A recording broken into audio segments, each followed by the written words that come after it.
अस्सलामुअलैकुम दोस्तों, मैं हूं मैस मुनीर। आप देख रहे हैं हमारा यूट्यूब चैनल। दोस्तों, पाकिस्तान ने वो कर दिया है जो कभी नाकाबिले तसव्वुर था, यानी कि हमारे हमसायों को अमेरिका के कदमों से उठा के चाइना के कदमों में बिठा दिया है। अब भारत सोच रहा है कि मैं चाइना के साथ हाथ मिला लूं, जिससे अमेरिका का अजाब टल जाएगा, उसके टैरिफ से जान छूट जाएगी और मुझे रशिया के साथ जो ट्रेड है उसको कम करूँ तो मुझे फ़र्क भी नहीं पड़ेगा। मैं चाइना के साथ जो तजारत है वो कर सकता हूँ, चाइना से डिफेंस ले सकता हूँ। ये तमाम तर मामला इस वक्त ज़ेरे गौर हैं। क्या हो रहा है, पावर डायनामिक्स पाकिस्तान ने किस तरह से तब्दील कर दी है, अमेरिका का इसमें क्या किरदार रहा है, इस महीने के आखिर में क्या बड़ा होने जा रहा है तारीखी लम्हा जो कि अगस्त के आखिर में आएगा। अगस्त 2025 के आखिर में 7 साल के बाद मोदी चाइना जाएंगे और जाकर वहाँ पे पाकिस्तान के फील्ड मार्शल हाफिज सैयद आसिम मुनीर का सामना करेंगे। फिर वो क्या लम्हा होगा और ये सब कुछ क्यों होने वाला है, और उसी के साथ जो दुनिया है वो पाकिस्तान की फ़ज़ाइया की मुतरफ़ हो चुकी है।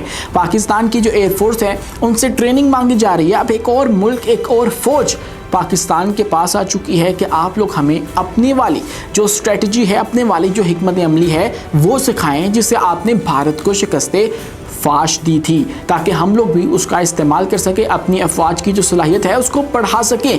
ये क्या मामला है। और 450 नए जंगी लड़ाका तैयारे अब कौन सा मुल्क ख़रीदने वाला है, इस पर भी गुफ्तगू होगी। लेकिन उससे पहले हमारी आपसे 10 पस्ता गुजारिश है कि इस चैनल को लाइक कीजिए, सब्सक्राइब कीजिए और बेल आइकन को लाजमी दबा दीजिए ताकि हर नई आने वाली वीडियो आप तक बर वक्त पहुँच सके।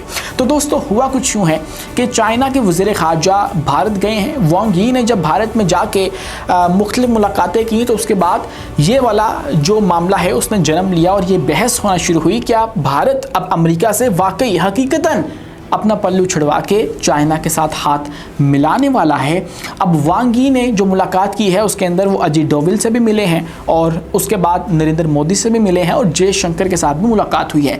ओवरऑल इसको एक मुस्बत मुज़ाकरात का नाम दिया गया है और उसके बाद चाइना की जानिब से भी एक पॉजिटिव जेस्चर जो है वो दिया गया और कहा गया कि हमें भारत के साथ दुश्मनी की बजाय एक पार्टनरशिप की तरफ जाना चाहिए और हमें एक पार्टनर के तौर पे एक दूसरे को देखना चाहिए, बजाय इसके कि हम लोग एक दुश्मनी जो है वो पाल के बैठे रहें। अब चाइना जो है वो भारत को एक बहुत बड़ी बिजनेस अपॉर्चुनिटी देख रहा है कि भारत एक बड़ी मार्केट है। अब रशिया के साथ वो ट्रेड नहीं कर रहा, अमेरिका के साथ सैंक्शंस हैं, वहाँ पे ऑब्वियसली कट हो जाएंगी। अब जो तजारती मामला थे वो बिगड़ जाएंगे। तो चाइना जो है वो इस अपॉर्चुनिटी को अवेल कर सकता है और उसके अंदर फिर अमेरिका भी कुछ नहीं कर पाएगा।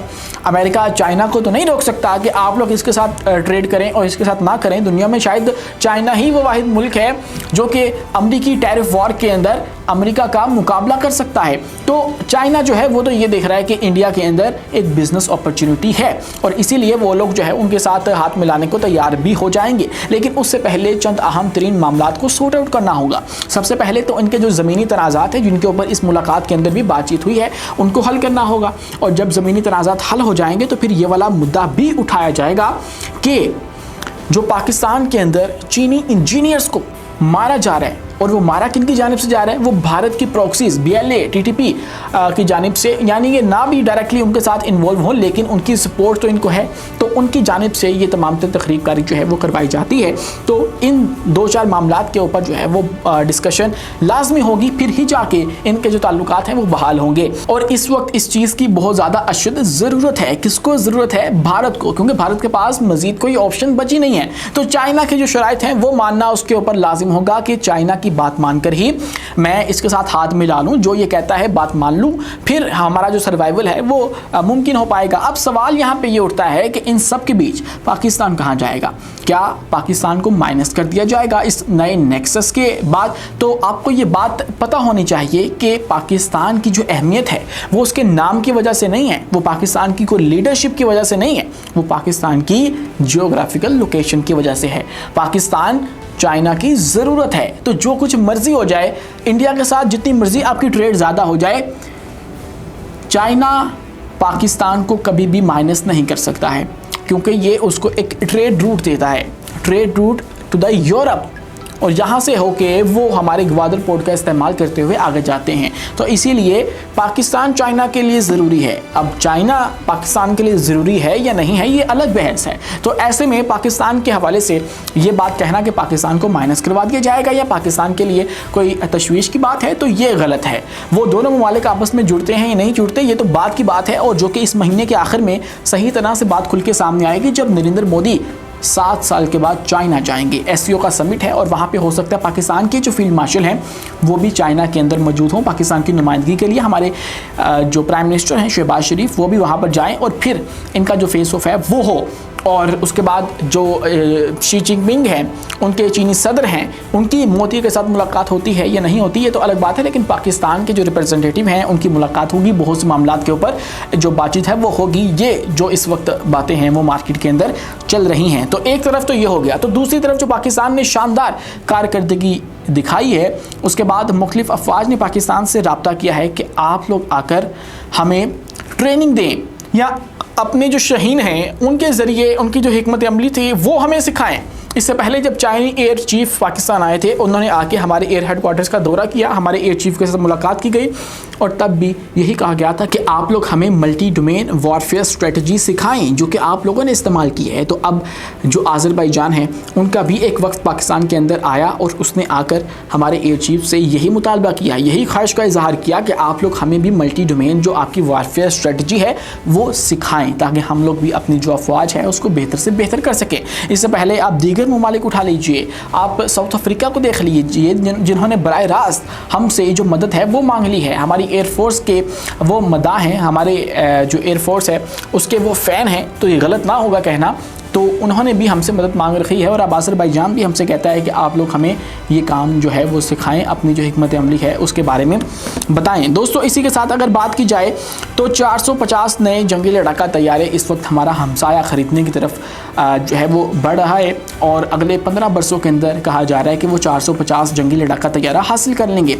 और ये जो तैयारे हैं वो इसलिए हासिल किए जा रहे हैं क्योंकि भारत की जो फ़ज़ाइया है उसके अंदर इस वक्त शदीद किस्म का बहरान चल रहा है और उनको नए तैयारों की ज़रूरत है, क्योंकि पुराने वाले या तो तबाह हो गए या तो इन्होंने ख़ुद ही गिरा दिए या फिर इनके वो रिटायर होने वाले हैं। MiG-21 is one of them, और जब वो अगले महीने रिटायर हो जाएगा तो इनकी जो स्क्वाड्रन्स हैं वो पाकिस्तान के लेवल पे आ जाएंगे और चाइना से तो काफ़ी पीछे ये चले जाएंगे। जितना इनका साइज़ है बड़ा, जितनी इनको ज़्यादा ज़रूरत है उससे बहुत ज़्यादा ये लो लेवल के ऊपर आ जाएंगे और उसके लिए फिर इनको नए तैयारे ख़रीदने की ज़रूरत है। अभी जब मजमूई तादाद जो है वो इनकी हो जाएगी, जब MiG-21 जो है वो रिटायर हो जाएगा तो वो 522 है, लेकिन इनको इससे भी ज़्यादा चाहिए हैं और इनको कोई 42 के करीब स्क्वाड्रन्स चाहिए। तो उसके लिए ये 450 नए लड़ाका तैयारे जो हैं वो ख़रीदने की तरफ सोच रहे हैं। फिर उसके अंदर 2-3 ऑप्शंस हैं, राफ़ेल ख़रीदने या फिर जो 5वीं जनरेशन है उसकी तरफ जाएं। तो राफ़ेल जब ख़रीदेंगे तो फिर उसके लिए पाकिस्तान भी अपने नए J-10C चाइना से हासिल करने की तरफ बढ़ रहा है। और ये भी ख़बरें गर्दिश कर रही हैं कि हम लोग 60 के करीब अपना जो पुराना ऑर्डर है J-10C का उसको बढ़ाकर 60 के करीब लेकर जाने वाले हैं, और जो कि वाज़े तौर पे भारत के लिए होगा कि हम लोग इनके मुकाबले के लिए ये वाले तैयारे हासिल कर लें और J-35 को अभी जो है वो डिले कर दें ताकि जब भारत अपनी जो ऑप्शन है वो अवेल कर ले तो फिर उसके बाद हम लोग अपना जो जंगी साजो सामान है वो मैदान के अंदर लेके आएंगे ताकि उनका काउंटर बेहतर तरीके से हो सके। आज के लिए इतना ही। अपने मेज़बान उमैस मुनीर को दीजिए इजाज़त, मिलते हैं अगली वीडियो में किसी नई मालूमात के साथ। शुक्रिया, अल्लाह हाफिज़।